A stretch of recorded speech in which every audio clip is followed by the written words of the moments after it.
Hello and welcome back. Guys, today we're gonna start a new chapter that is Discovering Tut. The saga continues. तो इस chapter को इससे हम पहले कि आगे बढ़ जाए थोड़ा सा मैं आपको बैकग्राउंड बताता चलूं कि जो ये किंग टट है क्या. एक्चुअली गाइज जो टट है इसका पूरा नाम टूटन खामुन है. ठीक है, तो ये क्या है, ये इजिप्ट का एक किंग हुआ करता था. ठीक है ना. तो ये अपनी उस फैमिली का एक लास्ट बंदा ऐसा था जो एज ए किंग रहा था. और ये जब यानी कि पैदा हुआ था तकरीबन 8 या 9 साल की उम्र में ही ये किंग बन गया था. और 18 और 19 ईयर्स की एज में इसकी डेथ हो गई थी. ठीक है ना, बहुत ही कम उम्र में इनकी डेथ हो गई थी. तो ये काफी एक रॉयल फैमिली से मतलब बिलोंग करता था. तो ये यही है कि जब क्या हुआ, जो टट किंग टट है इसको डिस्कवर किया गया था 1920 पे. ठीक है, 1922 में हार्वर्ड कार्टर, ठीक है, एक आर्कियोलॉजिस्ट था. तो इसने इसकी मम्मी को डिस्कवर किया था. ठीक है, तो ये एक्चुअली ऐसा दिखता था जो किंग टट है, उसकी जो मम्मीज बनाई गई इस टाइप की बनाई गई. ये देखो गोल्ड से बनाया हुआ है. ठीक है ना, ये वहां पर है जो उसकी मम्मी, उसको बॉक्स में रखा गया है. और बाकी जो रिमेन्स है इसके यहाँ से जो चीजें हैं देखो, यहाँ से मुराल्स हैं, पेंटिंग्स हैं, तो मिला. ठीक है, तो सागा कंटिन्यूज का मतलब है saga means a story, a long narrative. यानी कि ये तब पैदा हुआ था, तब इसकी स्टोरी थी कि मतलब किंग टट ऐसा था वैसा था. उसके बाद से ये 1920s में दोबारा इसकी मतलब ये बात शुरू हो गई क्योंकि इसकी मम्मी जो मिली है, फिर दोबारा इसके ऊपर रिसर्च करे गए मतलब 2-3 बार आज तक. तो अभी तक बहुत सारी कुछ चीजें ऐसी हैं जो पता नहीं चली किंग टट के बारे में कि लाइक उसकी डेथ की वजह या कुछ ऐसा, क्योंकि इनकी डेथ 18-19 साल की उम्र में ही हो गई थी, जो आमतौर पर इस डेथ से नहीं होती है. तो यही रीजन है. तो दिस इज एक्चुअली किंग टट है जो इजिप्ट का गॉड है, उसके बारे में, उसकी फैमिली के बारे में है. वो कैसा था, कहाँ था, कब इसकी डेड बॉडी मिली, कहाँ पे, मम्मीज जो भी, ये सारी चीजें उसके बारे में है. राइट. सो गाइज हम बाकी सारी चीजें हम चैप्टर में पढ़ेंगे. ठीक है, let's move on.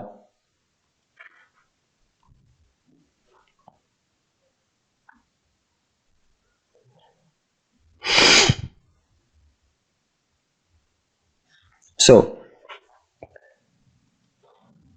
he was just a teenager when he died, the last heir of the powerful family that had ruled Egypt and its empire for centuries. तो ये कह रहा है वो क्या था, वो एक टीनेजर था जब उसकी डेथ हुई थी. वो एक टीनेजर था, 18 और 19 इयर्स का था, उसकी डेथ हो चुकी थी. तो वो एयर मीन्स वारिस, यानी कि उस अपनी फैमिली में, अपनी डायनेस्टी में, अपनी जो खानदान में एक इकलौता वारिस बचा था वो. ठीक है, एक लास्ट एयर उसका था, वो लास्ट वारिस था वो. उसके बाद इसका कोई बेटा नहीं था क्योंकि इसकी शादी हुई थी, 1-2 बच्चे थे इनके, उनकी पहले डेथ हो गई थी. ठीक है ना, 5 या 6 महीने की उम्र में उनकी डेथ हो गई थी. तो ये लास्ट बंदा था उनकी फैमिली का. ठीक है, that had ruled Egypt and its empire for centuries. तो इसकी जो फैमिली थी, इसकी डायनास्टी थी, उन्होंने सेंचुरीज तक इजिप्ट के ऊपर रूल किया था. He was laid to rest, laden with gold and eventually forgotten. तो कह रहे हैं कि उसका जब यानी कि डेथ हुई थी, he was laid to rest, जब उसको दफनाया गया था, जब उसको मतलब मम्मीफाइड किया गया था. ठीक है, उसकी मम्मीफिकेशन किया करते थे, यानी बॉक्स में डाला, मम्मीज में उनको डाल दिया करते थे प्रिजर्व, क्योंकि उनके ये मानना था कि जब एक ऐसा किंग है यानी कि जब वो मर जाएगा तो उसको हम मम्मीफाइड कर देते हैं मतलब ये लोग, तो उसके साथ सोना चांदी और चीजें, जरूरी चीजें दे देते हैं. उनको ये मानना था इजिप्शियन का कि लोग क्या होते हैं फिर यहाँ मरने के बाद एक दूसरी दुनिया में जाते हैं और वहां पर इसको मतलब इन चीजों की जरूरत पड़ेगी. ठीक है ना, तो वहां पर भी मतलब किंग ट्रैवल करेंगे, उनको इसकी जरूरत पड़ेगी वगैरह वगैरह. ऐसा ही देखो कितना खजाना है, बहुत सारी चीजें. ठीक है ना, ये सारी गोल्ड की बनी हुई है, खाली प्रेशियस है. उनका ऐसा मानना था. तो उसको क्या किया गया था, he was laid to rest, laden with gold. Laden with gold यानी कि सोने से भरपूर उसको उसके साथ दफनाया गया था. सोना चांदी, जो ये पलंग, ये सारी चीजें सोने से बनी हुई चीजें इसके साथ. और इवेंचुअली फॉरगॉटन, और फिर क्या हो गया, लोगों को भूल गया क्योंकि वो डायनास्टी चेंज होती गई, बदलती गई, आगे जमाना बदलता बीतता गया. तो इजिप्शियन वो कंप्लीटली गायब हो गए, खत्म हो गए, तो वो भूल गए. Since the discovery of his tomb in 1922, तो जब इसकी जो इसका टॉम्ब था डिस्कवर कब हुआ, 1922 में. The modern world has speculated about what happened to him. तो जो मॉडर्न वर्ल्ड है, जो आज की दुनिया है, वो ये अंदाजा लगाने लगे. स्पेकुलेट मींस अंदाजा लगाने लग गई, गेस करने लगे कि क्या हुआ था उसके साथ. उसकी डेथ जो हो गई तो क्यों, मतलब इतनी जल्दी इस छोटी उम्र में उसकी डेथ हो गई, क्या हुआ होता उसके साथ. with murder being the most extreme possibility. तो आजकल ये सबसे ज्यादा माना जाने लगा मॉडर्न दौर में कि उसका कत्ल हुआ था, क्योंकि 18 और 19 ईयर्स की एज एक किंग की, मतलब उस वक्त तो ये एक नॉर्मल बात नहीं थी। तो ये माना जा रहा है, लोगों का अंदाजा मतलब ये लगाया जा रहा था कि शायद एक्सट्रीम पॉसिबिलिटी, सबसे ज्यादा मुमकिन बात क्या हो सकती है, उसका कत्ल किया गया होगा। Now, leaving his tomb for the first time in almost 80 years, that has undergone a CT scan that offers new clues about his life and death. अब कह रहा है कि 1920s के बाद, यानी कि अब क्या हुआ, यानी कि प्रेजेंट में 2001 की बात है, ठीक है ना। तो 2000s में, मतलब अगर हम बात करें 21st सेंचुरी में, इसको क्या किया गया, बाहर निकाला गया दोबारा अपने टॉम से, मतलब टॉम से बाहर निकाला गया। क्यों निकाला गया? क्यों इसने अपना टॉम छोड़ा, किस लिए? क्योंकि ये क्या करना था, इसकी बॉडी का सीटी स्कैन करना था, ठीक है ना।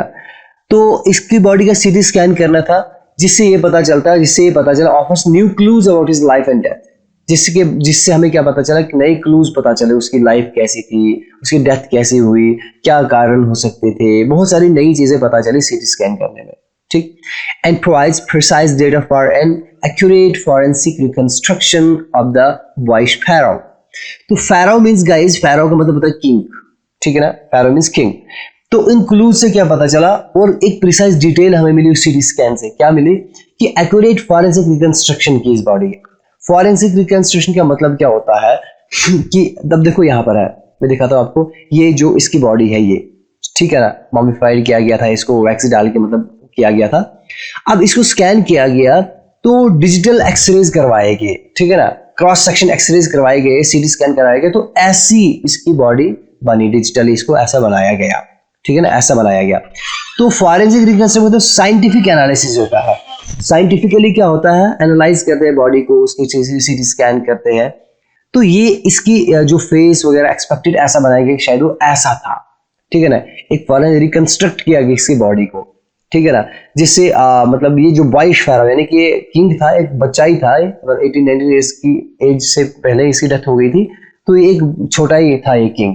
तो इसको क्या किया, फॉरेंसिक रिकंस्ट्रक्शन की गई, इसका सीटी स्कैन किया गया, इसकी रिकंस्ट्रक्शन दोबारा, यानी कि इसकी बॉडी बनाई गई, साइंटिफिक एनालाइज किया गया, फिर नई क्लूज पता चले उसके डेथ और लाइफ के बारे में। Fine.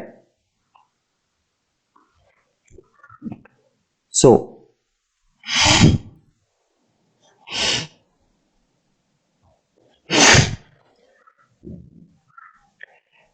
an angry wind stirred up ghostly dust devils as King Tut was taken from his resting place in the ancient Egyptian cemetery known as the Valley of the Kings। अच्छा, अब देखिए क्या होता है। तो कह रहे कि उस वक्त जब इसको वहां से बाहर निकाला गया ना, तो क्या हुआ, एंग्री विंड स्टर्ड अप होता है चलना, मूव करना। तो एंग्री विंड यानी कि हवा क्या चले, एंग्री विंड यानी कि यहाँ पर गुस्से वाली हवा। गुस्से वाली हवा का मतलब क्या है यहाँ पर, इसका मतलब है कि बहुत तेज हवा, मतलब वो रेत उड़ाने लगे आपस में। घोस्टली डस्ट डेविल्स यानी कि वो कहते हैं कि मतलब एक किस्म की वो भूतिया किस्म की वो डस्ट उड़ने लगी, है ना, जैसे कि शैतान हो, ठीक है ना।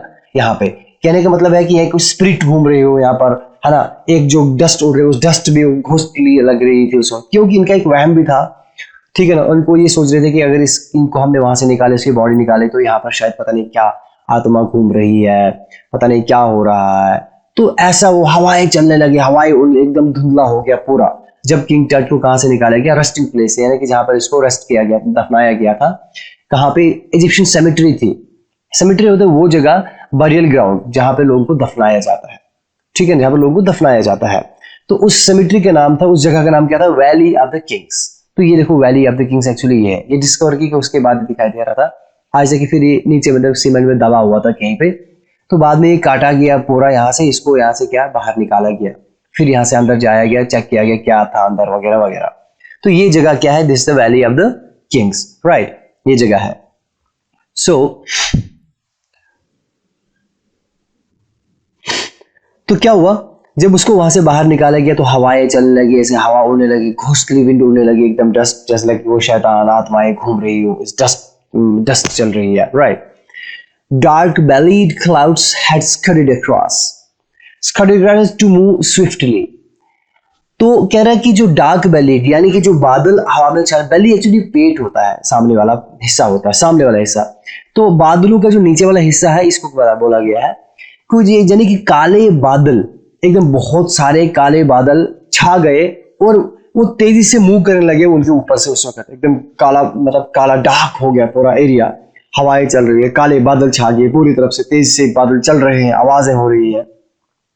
The desert sky all day and now were revealing the stars in cascade gray.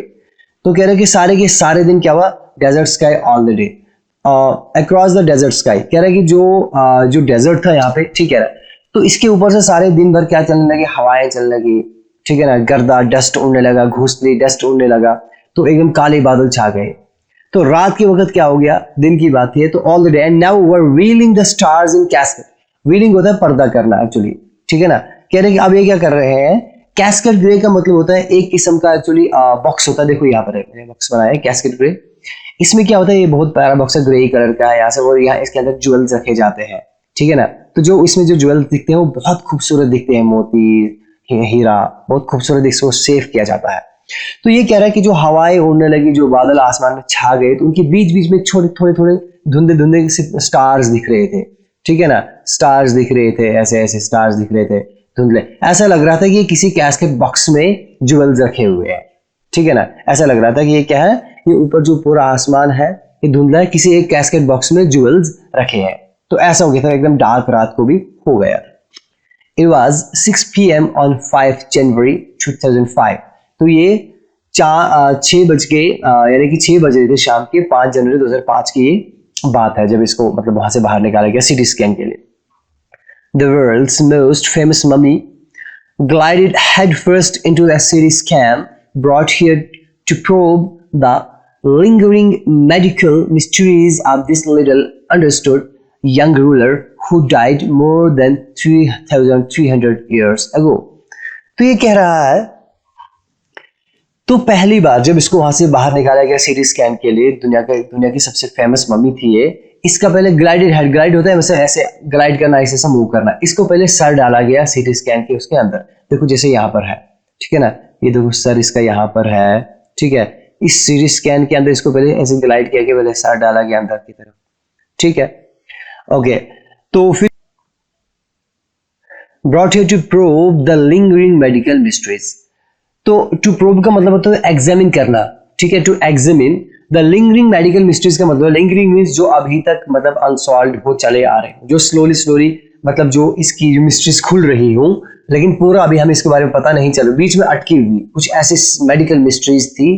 तो ये एग्जामिन करने के लिए तो क्या क्या, जो ये मतलब जो छोटा सा रोलर था, मतलब ये जो एज ए चाइल्ड ही था, तो ठीक है ना, तो ये इसको क्या किया गया, यानी कि सीटी स्कैन में इसको पहले सर डाला गया ताकि ये हमें उसको एग्जामिन कर सके कि जो अभी तक मिस्ट्रीज चल रही है वो क्या हो सके, पता लगाया जा सके कि क्या एक्चुअली हुआ था, इसकी डेथ का मतलब जो रीजंस है और चीजें पता लगाई जा सके। यानी कि जो कब मरा था, जो 3,300 years ago उसकी डेथ हो गई थी, right. All afternoon the usual line of tourists from around the world had descended into the crammed rock cut tomb some 26 feet underground to pay their respect. तो कह रहे हैं तो जब इसको वहां पर लाया गया तो बहुत सारे लोग, दूर दूर से लोग आते गए, टूरिस्ट आते गए। एक यूजुअल लाइन है कि लाइंस बनती जा रही थी इसको देखने के लिए, ठीक है ना, लोगों की एकदम क्वीज बनती जा रही थी, एकदम क्यू में लोग आ रहे थे, लाइंस में आ रहे थे इन लोग इसको देखने के लिए पूरी दुनिया से। कहां पर, in this crammed rock out, crammed होता है नैरो, एकदम तंग, ये जो रॉक थी यहाँ पर तब उसको काटा के इसको गया था, तब एकदम नैरो रॉक्स थे, ठीक है ना, क्रैम्ड रॉक कट, यानी कि जो चट्टाने थी ना इसको काटा गया था, फिर यहाँ से एकदम नैरो तंग जगह थी इसको, फिर बाद में इसको बाहर से और काटा गया, ठीक है ना। इस मतलब क्रैम्ड रॉक कट में क्या होगा, यानी कि ये लोग यहाँ पर आते गए सम 26 फीट अंडरग्राउंड, तो यहाँ से नीचे इनको कितना, देखो इतना 26 फीट इनको नीचे उतरना था यहाँ से ऐसे, ठीक है ना, इस टॉम्ब तक पहुंचने के लिए, राइट, टू पे देयर रिस्पेक्ट। अच्छा ये क्यों लोग आ रहे थे, यानी कि एकदम उसकी एकदम इज्जत, उसको अकीदत पेश करने के लिए, एक रिस्पेक्ट देने के लिए लोग उस मतलब आ रहे थे। They gazed at the murals on the walls of the burial chamber and peered at Tut's glided face. वो क्या देखने लगे, यानी कि जो टॉम्ब के अंदर जो मैंने आपको दिखाई, मतलब जो पिक्चर्स वगैरह बनी हुई है, मोरल्स जिनको बोलते हैं, मोरल्स पिक्चर को बोलते हैं, तो वो उनको देखने लगे, उन पिक्चर्स को देख देख रहे थे, ठीक है ना। एंड और क्या देख रहे थे, burial chamber and period at Tut's gilded face, और जो बरियल चैम्बर था मतलब जिसमें जो दफनाया गया था जिसमें चैम्बर में, उसको देखने लगे। और फिर क्या लगे, लुक करियसली, पीरियड में क्या मतलब लुक करियसली, बट एक बेताबी से देखना, बेसब्री से, ईगरली देखना कि टट्स ग्लाइडेड फेस, जो गिल्डेड फेस है टट का, गिल्ड का मतलब है यहाँ पर यानी कि जो उसका चेहरा है मतलब सोने से एकदम, मतलब उसको जो बाहर से बनाए गए थे बाहर से गिल्डेड एकदम, तो उसको बड़े करियसली वो देख रहे थे। The most striking feature of his mummy shaped outer coffin lid, तो सबसे यानी कि सबसे इंटरेस्टिंग था जो मोस्ट स्ट्राइकिंग फीचर थे, सबसे इंटरेस्टिंग चीज वो क्या थी कि जो मम्मी की शेप थी, मम्मी शेप्ड यानी कि जो उसका बाहर से बॉक्स था वो एकदम मम्मी शेप्ड बनाया गया था। जो कॉफिन था, कॉफिन का लिड, लिड मतलब उसका ढक्कन ऊपर से, देखो यहाँ पर ही है कि मतलब जो इसको बनाया गया है, बड़े सेकंड में आपको अच्छी तरह दिखाता हूँ।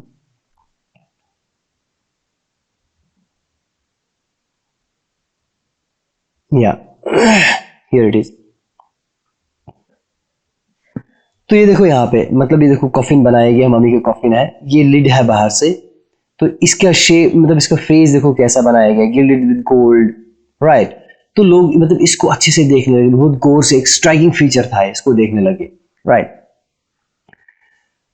सम visitors read from guide books in whispers, तो कुछ विजिटर्स ऐसे हैं जो वहां पर कुछ गाइड बुक्स रखी हुई थी मतलब गाइडेंस के लिए, वो उसके विस्पर करके पढ़ रहे हैं, ठीक है ना। Others stood silently, perhaps pondering Tut's untimely death in his late teens.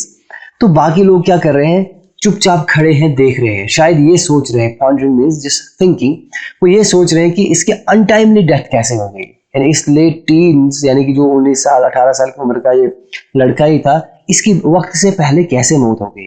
Or wondering with a sure if the parents curse death of misfortune falling upon those who disturbed him was really true। और वहां पर कुछ myth, कुछ कथाएं चल रही थी, कुछ बातें ऐसी चल रही थी को जो मतलब उसका जो आत्मा है वगैरह वगैरह है या उसका जो यानी कि श्राप लग जाएगा जो इसकी जिसने इसको डिस्टर्ब किया वहां पर वगैरह वगैरह। तो कुछ लोग ये सोच रहे थे और कांप रहे थे, श्योर कर रहे थे, कांप रहे थे कि अगर जो फैराओ का जो कर्स है, फैराओ का जो श्राप है, अगर यानी कि डेथ या मिसफॉर्चून या मौत किसी को हो जाए या कोई बदकिस्मती अगर किसी ऊपर के उन इंसानों पे फाल हो जाए, उन इंसानों पे उसका श्राप आ जाए जिन्होंने इसे डिस्टर्ब किया, वहां से निकाला, क्या अगर ये सच हो तो क्या होगा, कुछ ऐसा सोच के डर रहे थे, ठीक है ना। ये कहा अगर क्या पता ये सच हो तो फिर क्या होगा। The mummy is in very bad condition because of what Carter did in the 1920s।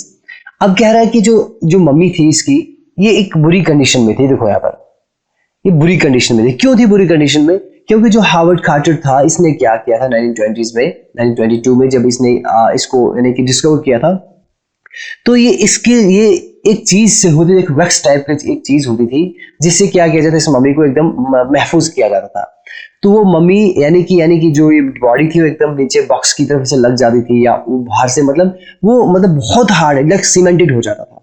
तो ये रिमूव नहीं होने लगा इस चीज से। अच्छा, इसको जो यानी कि जो जेवरात वगैरह है वो मतलब यहाँ से निकालने थे, इसके बॉडी से मतलब अलग करने थे, या जो चीजें हैं उनको करने के लिए इसने क्या किया, इसके बॉडी के जो बड़े बड़े पीस वो काटे, यानी किसी टांगे यहाँ से नीचे काटी या बाजू या गर्दन अलग कर दी, क्योंकि उसके अलावा काटने के अलावा चारा ही नहीं था, वो सारी चीजें निकल नहीं रही थी, इसलिए यह हालत उसने उसकी कर दी थी। Said Zahi Hawass, Secretary General of Egypt Supreme Council of Antiquities। तो ये किसने कहा कि in the mummy is in very bad condition. ये प्रेजेंट की बात है इस वक्त। देखो ये स्टोरी है ना, ये प्रेजेंट और पास्ट के बीच में क्या मूवमेंट कर रही है, 1920s में जा रही है, 1960s में जा रही है, 2005 में आ रही है एंड पास्ट में जा रही है। तो ये वाली वर्ड अभी प्रेजेंट में 2005 की बात हो रही है। यहाँ पर जो जाही हवास है, एक जो बंदा है, ये एक सेक्रेटरी जनरल है इजिप्ट की सुप्रीम काउंसिल का, ठीक है ना, supreme council of antiquities. Antiquities का मतलब होता है matters related to the ancient, यानी कि ऐसी चीजें जो मैटर्स है जो रिलेटेड टू द एंशिएंट है, जो पुरानी मतलब टाइम के साथ कनेक्टेड हो, तो उसका एक काउंसिल बना है, सुप्रीम काउंसिल है उसका एक, ठीक है ना, इजिप्ट का। तो उसका सेक्रेटरी जनरल है ये जाही हवास। तो इसने कहा कि जो मम्मी की जो हालत है वो काफी बुरी थी, क्योंकि जो हार्वर्ड कार्टर 1922 में किया है उसकी वजह से। As he leaned over the body for a long first look। कब इसने ये बोला, सबसे पहले लीन होता है झुकना, ऐसे वो उसने ऐसे जाही आवाज से झुककर उसने उस बॉडी को अच्छे से देखा, एग्जामिन किया पूरे से, फिर उसने बताया कि ऐसे ऐसे, मतलब ये इसकी बुरी हालत की गई है. Carter, Howard Carter, that is, was the British archaeologist who in 1922 discovered Tut's tomb after years of futile searching. तो यही है जो कार्टर है, हावर्ड कार्टर है, 1922 में एक आर्कियोलॉजिस्ट था. आर्कियोलॉजिस्ट का मतलब गाइस होता है कि एक ऐसा इंसान यानी कि जो रिसर्च करता है, मतलब एंशिएंट की चीज़ों को मतलब वो खोदता है, निकालता है, ढूंढता है, ठीक है ना, स्टडी करता है. तो ये एक आर्कियोलॉजिस्ट था. तो इसने क्या किया, 1922 में ये किंग टट का ये टॉम डिस्कवर किया. एक्चुअली कहा जाता है कि वो वहां पर थे, तो उसी का एक सर्वेंट था या एक बंदा था, वो चल रहा था, उसका कहीं पैर नीचे रेत में चला गया. तो उसने क्या देखा कि नीचे कुछ, उसको दिखा कि कुछ है नीचे.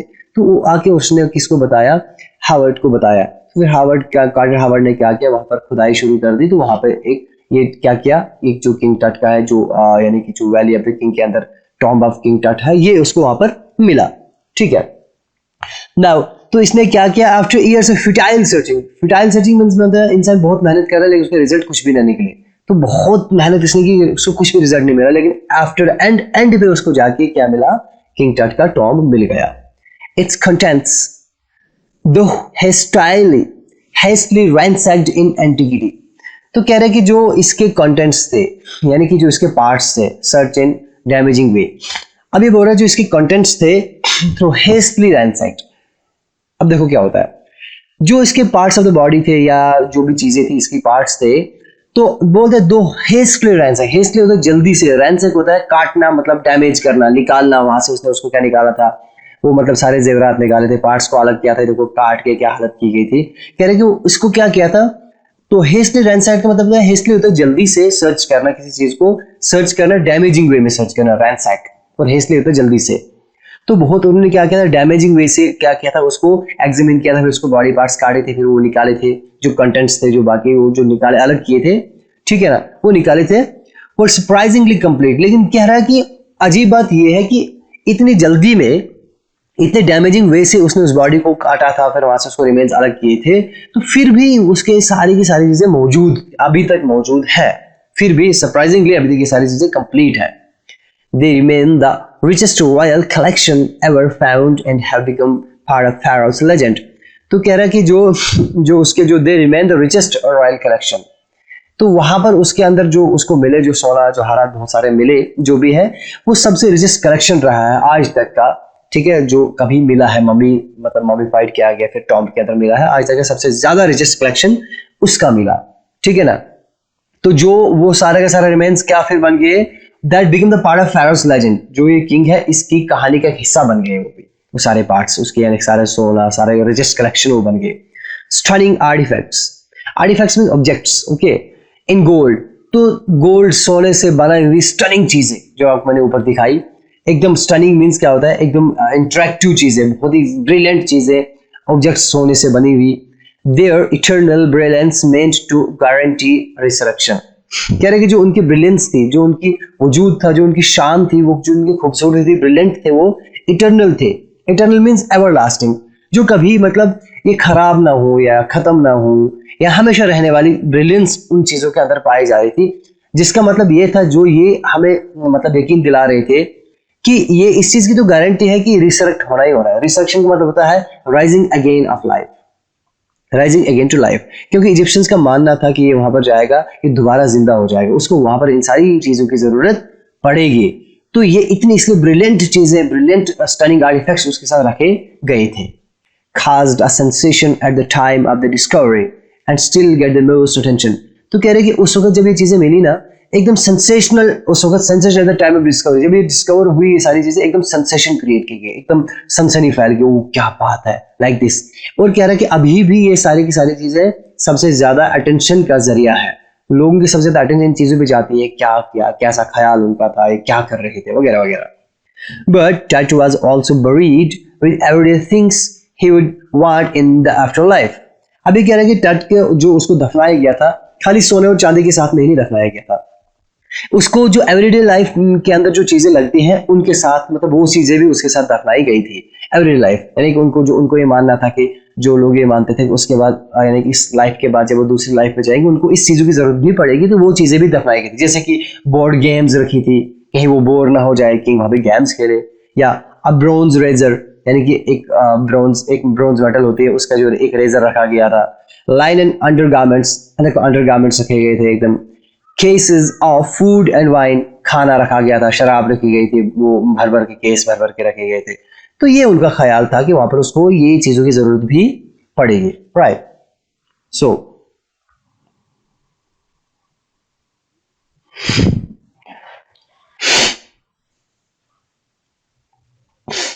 then what happened? After months of carefully recording the pharaoh's funerary treasure, Carter began investing his three nested coffins. कह रहे कि बहुत सारे मंथ्स के बाद उसने केयरफुली रिकॉर्ड किया किस चीज का, pharaoh's funerary treasure को, यानी कि जो उसको funerary treasure में जब उसको दफनाया गया था, ठीक है ना, तो जो खजाना उस खजाने को भी दफनाया गया था, उसको उसने काफी देर से उसको कलेक्ट किया, रिकॉर्ड किया, क्या क्या इसके साथ में था, क्या क्या था सारा। उसके बाद कार्टर ने क्या किया, नेक्स्ट काम उसने क्या किया, उसने इन्वेस्टिगेट शुरू किया किस चीज का, जो थ्री नेस्टेड कफिन देखो यहाँ पर है, कफिन लेयर वाइज देखो, इसका जो मतलब थ्री नेस्टेड कफिन है, मतलब अंदर ये कफिन देखो, एक पार्ट, दो पार्ट, तीन पार्ट। तो ये एक जो कफिन है पहले अंदर डाला गया था, एक कफिन, ठीक है ना, बनाया गया, फिर उसके बाद से उस कफिन को दूसरे कफिन में डाला गया, फिर दूसरे कफिन को तीसरे कफिन में डाला गया, ऐसे करके फिर उसके अंदर उसकी बॉडी थी चौथी, ठीक है ना। तो ये बता रहे हैं कि उसने फिर क्या किया, इस थ्री नेस्टेड कफिन को बहुत अच्छे से इन्वेस्टिगेट करना शुरू कर दिया, right. So opening the first he found a shroud adorned with garlands of willow and alive leaves। कह रहे कि जब उसने पहला कफिन खोला उसको क्या मिला, उसको ये मिला अंदर के जो फाउंड अ श्राउड होता है कफन यानी कि एक किस्म का कपड़ा होता है जो मुर्दे को लपटाते हैं। तो अडॉर्न्ड विद, उसको किससे सजाया गया था, गार्लैंड से। गार्लैंड होता है माला, ठीक है ना, माला डाला। माला किसकी बनी हुई थी, वो जो विलो दरख्त होता है उसके पत्तों की, और अलीव भी एक दरख्त होता है, जैतून जिसको हम बोलते हैं, उसके पत्तों की माला डाली गई थी, ठीक है ना। विलो यानी कि नीम के पत्तों की, और जैतून, अलीव यानी कि जैतून के पत्तों की माला बनी हुई, वो उससे सजाया गया था। और क्या थे, वाइल्ड स्लेरे एक किस्म का हर्ब है, यानी कि एक कैरेट फैमिली का है, एक हर्ब है, एक जड़ी बूटी टाइप की है, कैरेट होती है ना, कैरेट फैमिली का एक किस्म का स्लेरी है, वो जंगली मगर वो थे। प्लस लोटस पेटल थे, है ना, लोटस जो होता है फ्लावर, उसके पत्ते थे। एंड कॉर्नफ्लावर्स थे, ठीक है ना।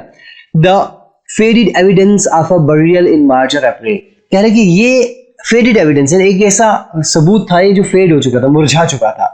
ऑब्वियसली बात है, सारे के पत्ते अभी तक ताजा तो होते नहीं, ये मुरझाए हुए थे, लेकिन एक सबूत था, ये एज एविडेंस थे कि जो इसका बरियल किया गया था वो मार्च या अप्रैल के महीने में किया गया। क्यों? क्योंकि मार्च या अप्रैल के महीने में ही ऐसे पत्ते उगते हैं, होते हैं, बाकी किसी मंथ्स में ये पत्ते नहीं मिलते हैं। तो ये फिर अंदाजा लगाया कि इसकी जो बरियल हुई है मार्च या अप्रैल के महीने में हुई है। When he finally reached the mummy, though he ran into trouble। कह रहे कि फाइनली जब उसने दूसरा कफिन खोला, फिर तीसरा कफिन खोला, जब वो फाइनली बॉडी के पास पहुंचा, उसने उस मम्मी को देखा, तो उसने क्या देखा, वो परेशान हो गया, एकदम he ran into trouble, एकदम परेशान हो गया। Why? The ritual resins had hardened cementing tut to the bottom of his solid gold coffin।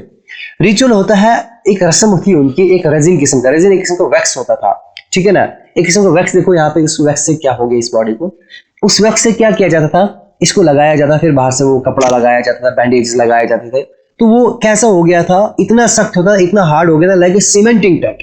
नहीं, उसको इसने एकदम लाइक सीमेंटिंग कर दिया था, बहुत मतलब मजबूत, बहुत हार्ड हो चुका था वो एकदम, वो सारा का सारा वो है ना, वो किसके लग चुका था, to the bottom of his solid gold coffin. वो जो गोल्ड कफिन था, वो सोने का बना हुआ कफिन था, तो वो उस बॉडी, वो पूरी की पूरी बॉडी उस नीचे उस कफिन की तरफ एकदम अटक चुकी थी, एकदम फंस चुकी थी, बहुत ही मजबूत तरीके से। No amount of legitimate force could move them. Legitimate force में नॉर्मली फोर्स जब इंसान हाथों से खींचे, अगर जितना भी जोर लगाए इंसान हाथों से, उसको एक जायज तरीके से, हम बोलते हैं जायज तरीके से अगर इंसान फोर्स लगाएगा तो इंसान उसको बिल्कुल मूव भी नहीं कर सकता था, इतना वो हार्ड था। Carter wrote letter what was to be done. कह रहे कि एक चीज कार्टर ने बाद में लिखा कि क्या किया जाना चाहिए था। इसने ये सारी चीजें कब लिखी, बाद में लिखी। कब बाद में, यानी कि उसको रिमूव करने के बाद में उसने ये सारी चीजें लिखी। The sun can be down like a hammer this far south in Egypt। तो ये कह रहा है कि जो सन है, यानी कि इजिप्ट के अंदर, वहां पर डेजर्ट में धूप बहुत तेज होती है, कि अगर कह रहे हैं कि इसको धूप में रखा जाए, ये क्या कर सकता है, धूप क्या कर सकती है, लाइक ए हैमर, कह रहे हैं कि इसको बीट डाउन कर सकते हैं, तोड़ सकते हैं, नरम कर सकते हैं, जैसे कि हैमर से इंसान किसी चीज को मारता है वो उसको नरम कर देता है, तोड़ देता है। इस इजिप्ट में, इस साउथ इजिप्ट में इस सूरज की गर्मी की वजह से। And Carter tried to use it to loosen the resin for several hours. तो कह रहा है कि तो इसने क्या किया, कार्टर ने क्या किया, कोशिश की इसको बाहर निकाला, इस धूप में रखा है ताकि जो रेजिन है इसका लूज हो जाए, थोड़ा ढीला हो जाए, नरम हो जाए। बहुत घंटों तक इसने क्या किया, उसको उस धूप में रखा। राइट।